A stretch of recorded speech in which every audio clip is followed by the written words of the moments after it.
오늘은 요한복음에 나오는 세 번째 표적인 베데스다 연못의 기적 이야기를 다루고 있습니다. 베데스다라는 단어는 히브리어로는 베이트라 하는 단어와 헤세드라는 단어가 결합한 말입니다. 베이트는 베들레헴 할 때 그 베이트입니다. 집을 의미하죠. 그리고 헤세드는 하나님의 은혜를 의미합니다. 즉 베데스다는 하나님의 은혜의 집, 하나님의 자비의 집 이렇게 라는 뜻을 가지고 있습니다. 그런데 그 은혜의 집은 오래전부터 치유의 장소로 유명했습니다. 당시 신학자들이 고고학 증거를 이렇게 찾아보니 이방 사람들도 그곳을 성스러운 장소로 여긴 것을 보면 치료하기에 뭔가 좋은 것이 있었던 것 같습니다. 그러나 천사가 내려와서 이렇게 한다는 마치 신화적인 이야기가 사실인지는 아무도 모릅니다. 베데스다 연못물이 온천물처럼 약효가 있었을 수도 있고, 그러나 명확하지는 않지만 사람들의 입소문을 타고 유명해진 것은 분명합니다. 요한복음 우리 5장 1절 한번 읽어보겠습니다. 그 후에 유대인의 명절이 되어 예수께서 예루살렘에 올라가시니라. 자, 1절의 유대인의 명절은 유월절이라는 설도 있고 오순절이라는 말도 있고 또 초막절이라는 말도 있습니다. 그런데 만일 유월절이라 하면 예수님께서 유월절을 4번 지내게 되시는 거기 때문에 예수님의 공생애가 적어도 3년에서 3년 반 사이, 3년을 넘게 되는 거죠. 6월절을 3번 지내게 되는 것은 예수님의 공생의 사역이 거의 3년에 조금 못 미치는 상황이 됩니다. 그러나 오늘은 이 주제는 어느 절기가 중요한 것이 아니라 이 내용이 중요하기 때문에 우리가 그냥 넘어가도 될 것 같습니다. 우리가 복음서를 여러분들이 이렇게 한 번씩 묵상하다 보면 예수님의 동선에 따라 사건이 일어나는 걸 봅니다. 그럼 뭘까요? 우리는 하나님을 바라보고 하나님이 움직임을 바라보고 살아가는 사람이잖아요. 하나님이 계신 곳에 머물러 있을 때는 기적이 일어나고 변화가 일어나고 놀라운 은혜가 쏟아지는데, 하나님은 가버나움에 가셨는데 우리는 가나 땅에 앉아서 혼자 은혜 받겠다고 있은들 은혜 받을 수가 없는 거예요. 결국 은혜 받는 자는 늘 기도 가운데서 하나님이 우리에게 머물러 있으라는 그곳이에요. 근데 그곳은 은혜가 어떻게 보면 우리가 머물기 힘든 곳일 수도 있어요. 고통이 있고 고난이 있는 곳일 수도 있어요. 그러나 하나님이 머물게 하는 곳은 인간이 바라보는 그 환경하고는 관계없이 그곳이 은혜의 장소라는 거죠. 출애굽을 우리가 공부했지만 출애굽 기간을 통해 이스라엘 백성들은 은혜의 장소에 머물렀습니다. 그것을 광야라 합니다. 그러나 이스라엘 백성들에게 광야는 고통과 고난의 하나님의 사람으로 준비되는 장소였지 결코 본인들이 자원해서 갈 만한 그런 곳은 아니거든요.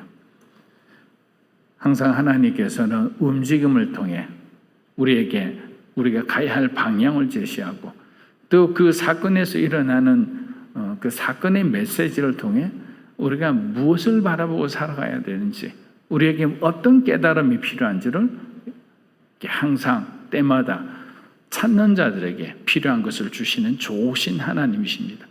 근데 우리는 그것을 항상 놓쳐요. 왜? 내가 원하는 곳에 머물기를 원해요.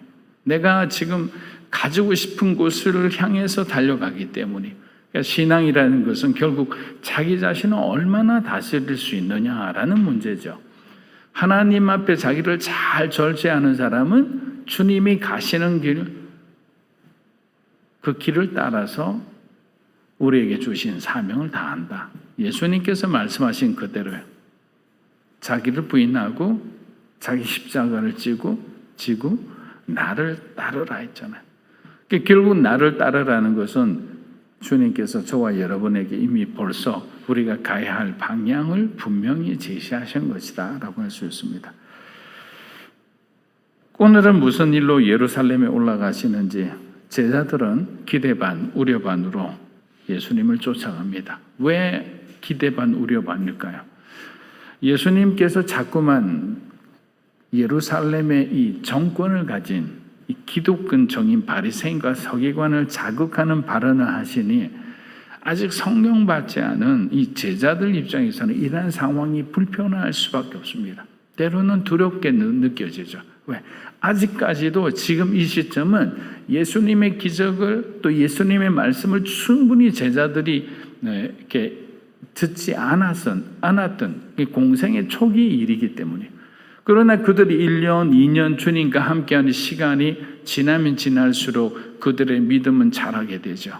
그들이 많은 것을 보게 되고 때로는 예수님의 이름으로 본인들이 파송되어서 놀라운 기적을 일으키기도 합니다. 하지만 지금은 얼마 되지 않은 때라서 여전히 이들의 세계관은 유대주의적 세계관이었고 인간적인 욕심으로 가득 찼던 겁니다. 그래서 오늘은 이 주님이 성전에서 기도하시러 가시나라고 해서 또 따라가는 겁니다. 요한복음 5장 2절에서 3절입니다. 예루살렘에 있는 양문 곁에는 히브리 말로 베데스라는 거기 행각 5이 있고 그 안에 많은 병자, 맹인, 다리 저는 사람, 혈기 마른 사람들이 누워 물의 움직임을 기다리니. 자, 서울에도 남대문, 동대문 이런 예전에 그 한양이라는 것을 통과하는 그 사람들이 왕래하는 성문이 있었듯이 예루살렘에도 여러 성문이 있었습니다. 그 중에서 양문은 제사에 사용할 제물인 그 양들이 주로 들어가는 이런 어떤 입구였다고 생각하면 됩니다. 요한이 왜 이 베데스다 연못이 어디에 있고 또 어떤 역할을 했다는 식으로 자세히 적는 그 이유가 있습니다. 그 이유는 예수님이 행하신 이 기적이 사람들이 꾸며낸 이야기가 아니라 실제 일어난 역사적인 사건이라는 것을 강조하기 위함입니다. 그만큼 사람들의 마음은 의심으로 가득 찼어요. 여러분, 마귀가 저와 여러분들이 하나님의 일을 하지 못하게 하는 가장 큰 유혹이 뭐냐면 의심이라는 걸 줘요. 두려움이라는 걸 줍니다. 의심과 불안감에 우리가 이렇게 공격받기 시작하면 하나님의 길이 보이던 길도 보이지 않아요. 믿음이 멈춰버립니다. 믿음이 멈춰버린 사람들에게 어떤 일들이 일어나겠습니까? 아무런 일들이 일어나지 않죠. 왜? 믿음은 우리의 삶의 엔진과도 같은 거예요. 엔진이 멈춰 있어버린 상태에서 기적은커녕 여러분의 삶에 하나님이 역사하시고자 하는 그 어떤 일도 보여지지도 않고 깨달아지지도 않는 거예요. 그런데도 여전히 의심과 불안과 두려움 가운데 쌓여있는 사람들이 많습니다. 우리는 하나님께서 우리에게 말씀하신 그 말씀을 붙들고 살아가야 하는 겁니다. 그 말씀을 위협하는, 그 말씀을 의심하게 하는 것들은 여러분들이 예수 이름으로 물리쳐야 되는 거죠. 우리 인생은 수없이 영적 전쟁을 치러야 됩니다. 그런데 그 영적 전쟁을 치르기 위해서 우리에게 무엇이 필요하나요? 영적 분별력이 필요하죠. 그리고 또한 믿음이 필요한 거죠. 아군에게 총질할 수는 없잖아요. 분별력 없는 사람은 같은 편에게 계속 이렇게 그 사람에게 상처를 주는 그런 말들을 하게 됩니다. 그렇지 않아요. 잘 보세요. 기도하고 보다 보면 평소 여러분을 힘들게 하는 사람이 여러분에게 가장 큰 힘을 주는 아군일 수도 있는 거예요. 그런데 우리가 감정에 기대어서 판단하기 시작하면 평소 미워했던 사람이 절대로 자기를 위해 뭔가 일을 할 거라는 생각을 안 하는데 나중에 보면 그 사람이 여러분이 가장 힘들 때 도와준 사람이라는 걸 뒤늦게 깨달을 때가 있는 거예요. 감정에 기대어 사는 것이 아니라 믿음의 의지에서 살아가는 여러분이 되시길 축복합니다. 3절을 보니까 그곳에는 많은 병자들이 누워 있었다고 합니다. 맹인과 다리 저는 사람, 몸이 마비된 사람들이 누군가의 도움을 간절히 바라면서 지금 모여 있는 거죠. 그런데 여기에 모여 있는 사람들의 공통점은 뭐냐면 자기 스스로 할 수 있는 것이 아무것도 없다. 형제 자매로부터 버림받은 사람들이다. 오직 베데스다 연못의 전설만을 믿으면서 하루하루 생명을 유지하고 있는 사람들이다라는 거죠. 사랑하는 여러분, 지금 베데스다 연못에 모인 사람들을 영적으로 우리가 바라본다면 마치 세상에 치이고 살아가는 저와 여러분의 모습을 보는 듯합니다. 하나님의 사랑과 은혜를 똑바로 바라보지 못하는 그 맹인과 같은 인생, 믿음 생활 제대로 하지 못해 늘 시험과 유혹에 절룩거리는 그런 인생, 자신의 힘으로 해결하지 못해 하나님의 도움을 간절히 바라보지만 신앙과 삶이 따라와 주지 못하니까 그저 병든 자리에 머물러 있을 수밖에 없는 그런 안타까운 우리들의 삶. 부인하고 싶으면 부인하셔도 좋습니다. 지금 상태가 좋은 사람은 이 말씀이 잘 다가오지 않을 수도 있습니다. 그러나 우리가 지난 날을 돌아보면 우리는 맹인과 같은 삶을 살았습니다. 절름발이 같은 삶을 살았습니다. 그냥 주저앉아서 단 한 번도 일어서지 못하고 사람을 원망하고 자신을 원망하고 환경을 원망하면서 살았던 시간이 한두 번 정도는 있을 수 있는 겁니다. 그러면 과연 우리는 어떻게 해야 되는가? 요한복음 5장 4절에서 5절 한번 보겠습니다. 이는 천사가 가끔 못에 내려와 물을 움직이게 하는데 움직인 후에 먼저 들어가는 자는 어떤 병에 걸러 낫게 되미르라. 거기 38배 된 병자가 있더라. 자, 4절을 보니까 천사가 가끔 내려와 물을 움직인다. 뭔가 이렇게 역동적으로 움직이는 그런 어떤 표현을 할 때 쓰는 단어입니다. 그 물에 먼저 닿는 사람의 병이 낫는다 했는데, 사실 이 지금 베드사다에 모인 사람들은 자기가 지금 있는 동안에 단 한 번도 천사가 내려온 것을 보지 못한 사람들이죠. 그냥 어떤 환상과 상상 속에 살아가는 사람들이에요. 아무것도 할 수 없으니까 자기가 어떤 이렇게 원하는 그 어떤 꿈이 있다면 그 꿈에 실현될 수 없는 꿈에 그냥 갇혀 사는 사람들이 있거든요. 그런데 예를 들어 천사가 만약에 내려온다 했으면 이 상황을 어떻게 할까요? 맹인은 내려오는 걸 보지 못합니다. 그러나 움직일 수도 있습니다. 다리 저는 자, 그 다음에 그냥 몸이 마비된 사람은 천사가 내려오는 걸 볼 수는 있습니다. 그러나 움직일 수는 없습니다. 그러니까 서로가 도움을 줘야 되죠. 맹인이 본 사람을 하나를 끌고 가되, 근데 문제는 어디 있느냐? 가장 먼저 물에 닿는 자만이 치유할 수 있는 거죠. 고침을 받는 거죠. 여러분, 이 베데스다의 이름은 무슨 내용이 어떤 이름이라 했죠? 자비의 집이라 했죠. 은혜의 집이라 했잖아요. 그런데 이 집이 운영되는 방식은 자비의 원리가 아니라 율법의 원리입니다. 율법은 어떤 겁니까? 만일 네가 이것을 지키면 내가 너의 원하는 것을 주겠다.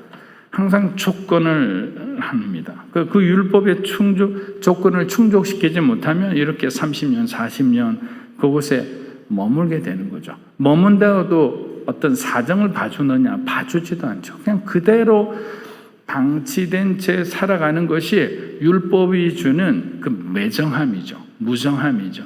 왜? 율법은 그 커트라인을 만들어 놓고 커트라인 밑에 있는 사람들은 다 소위 말하면 세상의 루저라고 생각하기 때문이에요. 요한복음 5장 4절의 베데스다는 율법이 주장하는 그런 어떤 세상의 또 논리가 지배하는 곳이기도 합니다. 자, 왜냐하면 베데스다에는 오직 1등만이 독점적인 은혜를 주기 때문입니다. 2등은 은혜를 못 받아요. 맨 먼저 들어간 사람이에요.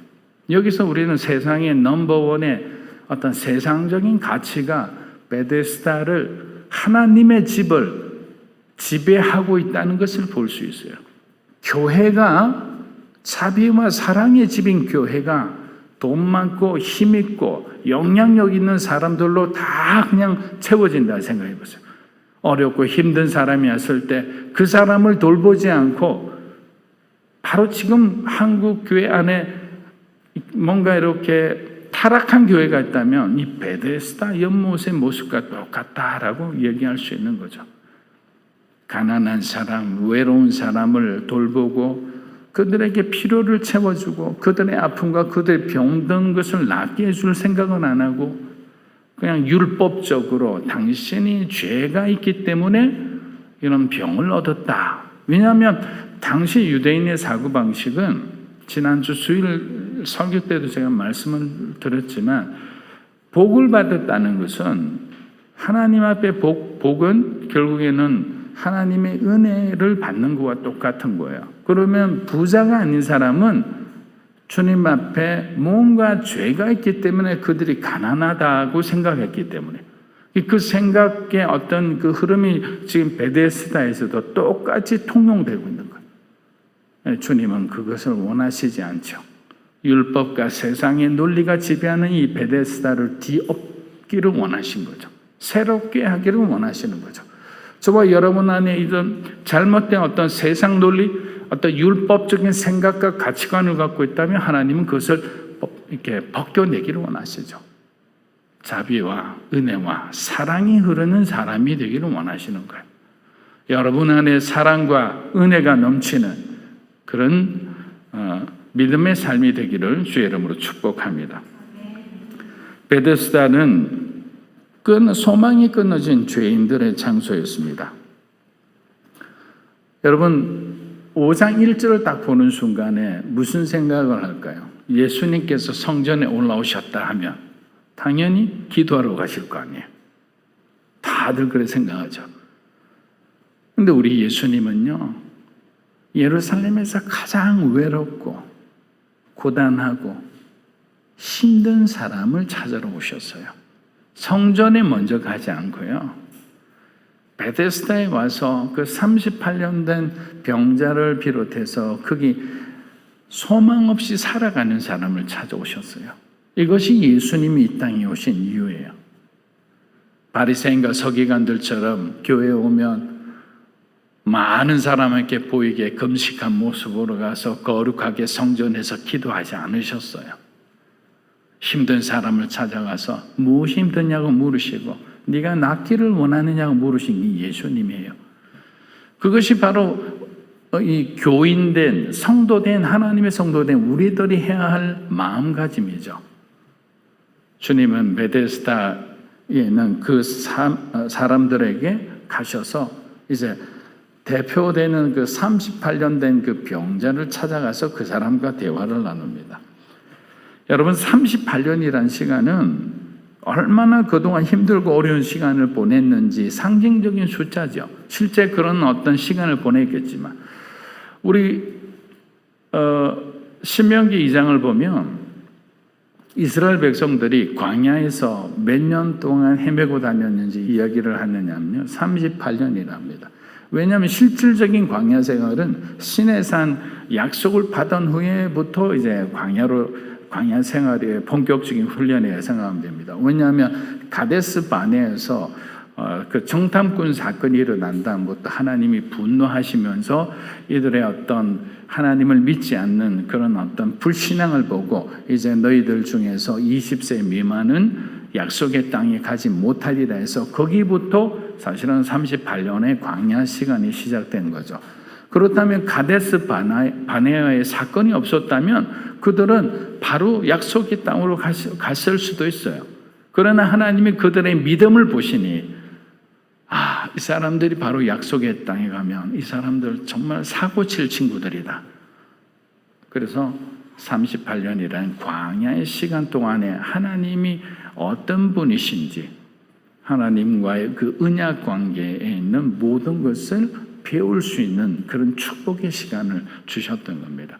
여러 번 말씀드렸지만 광야라는 이 미드바르라는 단어 자체가 하나님의 말씀이라는 단어에서 왔다는 것은 바로 우리가 여러 가지를 생각할 수 있는 거죠. 여러분 안에 힘들고 어려운 시간을 우리 소위 광야의 시간이다, 십자가를 지는 시간이다 이렇게 표현하지만 그 광야와 십자가는 하나님을 만나는 시간이잖아요. 십자가 앞에 계신 주님을 바라보면서 우리는 무엇을 생각합니까? 나는 저렇게 죽으면 안 돼가 아니라 십자가 뒤에 있는 그 부활의 영광을 바라보면서 내가 직면한 어떤 어려움이든 하나님 주신 그 사명을 우리는 마다하지 않고 그냥 고할 수 있게 되는 거예요. 요한복음 5장 6절입니다. 예수께서 누운 것을 보시고 병이 벌써 오래된 줄 아시고 이르시되 내가 낫고자 하느냐. 그 사람의 병이 오래된 줄 아시고 그 사람의 고통이 오래된 줄 아시고 그 사람의 지나온 삶이 너무나 힘들었음을 주님께서는 잘 아시고 이런 질문을 한 거예요. 그런데 이 질문을 했을 때 병자는 뭐라고 대답하는지 요한복음 5장 7절에서 9절 한번 읽어보겠습니다. 병자가 대답하되 주여 물이 움직일 때 내가 가는 동안에 다른 사람이 먼저 내려가나이다. 예수께서 이르시되 일어나 내 자리를 들고 그 사람이 곧 나아서 자리를 들고 걸어가니라. 이날은 예수님은 구원에 대한 질문을 하셨는데 병자는 자신의 삶에 대한 원망을 얘기하는 거죠. 지난 시간 동안에 자기에게 여러 번 기회가 있었는데 아무도 도와주지 않아서 제가 이런 상황에 이런 비참한 삶을 살고 있습니다. 여러분, 그렇다고 이 38년 된 이 병자를 우리가 욕하면 안 됩니다. 여러분들도 그런 상황에서 가난하고 정말 어둡고 정말 외롭고 억울한 삶을 계속 살았다 생각해 보세요. 원망이 나올 수밖에 없죠. 믿음이 나온다는 것은 뭐 세상에 1000명 있으면 한두 명 그런 사람이 나올까? 대부분의 사람은 자신의 신세를 한탄할 수밖에 없습니다. 그러나 예수님은 그 사람을 야단치지 않았습니다. 주님께서는 말씀으로 그 사람에게 말씀하시죠. 내 자리를 들고 걸어가라 하시니, 병자 입장에서 예수님의 모습을 보고 어떻게 느꼈을까요? 화려한 어떤 비싼 어떤 부자의 옷을 입고 오신 것도 아니죠. 제자들과 같은 옷을 입었으니 아마 남루했을 겁니다. 남루한 모습에 그렇게 썩 잘생기지 않은 어떤 얼굴에 지극히 평범해 보이시는 그 주님이 과연 그 사람에게 신뢰가 되었을까요? 아마 가끔씩 대제사장이나 뭐 서기관이나 이런 사람들이 사진 한 컷 찍으러 베데스다에 여러 번 왔을 겁니다. 우리들도 그러잖아요. 정치하는 사람들, 뭐 높은 사람들, 어려운 사람들 마치 돈 넣은 것처럼 이만한 편말 하나에 놓고 이렇게 돈이 적힌 액수라 사진을 찍듯이, 그런 사람들을 볼 때 처음에는 희망에 부풀어지는 거죠. 아, 저 사람이면 우리들 돈을 살려줄 수 있겠다. 그런데 사진만 찍고 그냥 다 가버리는 거예요. 아무도 안 보는 거죠. 그런데 주님, 남루하게 옷을 입은 주님이 와서 뭔가 자기 신이 이렇게 표현할 수 없는 그런 권위를 느끼면서 그분의 한마디에 그 인생은 변하게 됩니다. 사랑하는 여러분, 우리 하나님께서는 이미 우리가 주저앉아 있는 이유를 다 알고 계세요. 여러분이 사람 때문에, 또 지난 죄 때문에, 또 여러분이 받아들일 수 없는 그런 환경 때문에, 또 태어날 때부터 그런 주어진 그런 어떤 가족의 환경이라면 그것을 갖다가 원망해도 그걸 어쩔 수가 없잖아요. 자기가 만든 환경이 아니잖아요. 여러 가지 우리가 주저앉아 있는 그 이유를 주님은 다 알고 계시는 거예요. 그래서 오늘은 말씀하십니다. 일어나라 하는 거예요. 일어나라. 사랑하는 여러분, 기독교 신앙은 일어나는 신앙이에요. 자리에서 일어나는 거예요. 슬픔의 자리, 낙심된 자리에서 일어나서 믿음으로 걸어가는 것이 바로 하나님이 우리에게 주신 믿음의 삶인 거예요. 이제는 더 이상 여러분이 주저앉아 있어서는 안 됩니다. 그 어떤 상황이라도 일어나셔서 살아계신 하나님을 바라보며 가는 거예요. 주님을 바라보고 일어나. 손을 내미실 때 우리가 손을 붙잡아야지. 여전히 주저앉아 있는 이 삶 가운데 하나님을 원망하고 사람들, 여러분의 환경이 삶에 무슨 변화가 있겠습니까? 다시 한번 말씀드립니다. 일어나십시오. 여러분의 삶 가운데 여러분이 일어나는 순간에 38년 된 병자가 정상인처럼 그렇게 걸어 나갔을 때 주변에 있던 그 많은 사람들이 얼마나 놀랐을까요? 그런데 예수님이 또 38년 된 병자를 선택한 데는 하나님의 신적 지혜와 지식이 있었죠. 여러분, 주님의 이 기적이 사도행전에 나오는 베드로와 요한이 성전 미문에 앉아있던 안전뱅이를 일으키는 사건과 너무나 흡사하지 않습니까? 두 사람 다 양문에 있는 베데스다의 사람과 그리고 이 성전 미문에 오랫동안 날 때부터 안전뱅이가 된 사람은 예루살렘에 있는 사람은 누구나 알 수 있는 사람들이었어요. 그 사람들이 변하는 것을 보고 그 사람들이 기적의 주인공이 되는 걸 보고 안 믿을 사람이 어디 있겠습니까? 모르는 사람이 기적이 막 자기가 이뤘다면 그 가족 정도만 서로 인정할 수밖에 없잖아요. 만약에 우리 교회 안에서 만약에 수천 명 교인들이 있다고 생각해보세요. 그 중에 새 가족들 몇 사람, 그 사람이 구원받았어요. 목사님 기도받고 그냥 일어서게 되었어요. 이런 간증을 하면 우리 목사님이 요즘 상태가 안 좋더니 자꾸만 이 기적과 신유 이런 쪽으로 그냥 몰고 가나 의심할 수 있어요. 그런데 제가 병들었는데 낫게 되면 많은 사람들에게 어떻게 될까요? 기적이 되죠. 오 목사님이 허리가 낫는다면 기적이 되죠. 왜? 다 알잖아요. 마찬가지예요. 하나님의 기적은 누구나 알 수 있게 주님이 표적이라는 것을 느낄 수 있도록 그렇게 일으키는 겁니다. 여러분의 삶 속에도 여러분의 기적은 많은 사람이 알 수 있게끔 확실하게 여러분이 일었음을 증거하게 되는 날이 오리라 믿습니다. 전혀 두려워하지 마십시오. 주님만 바라보고 나가는 여러분들이 되시기를 주의 이름으로 축복합니다.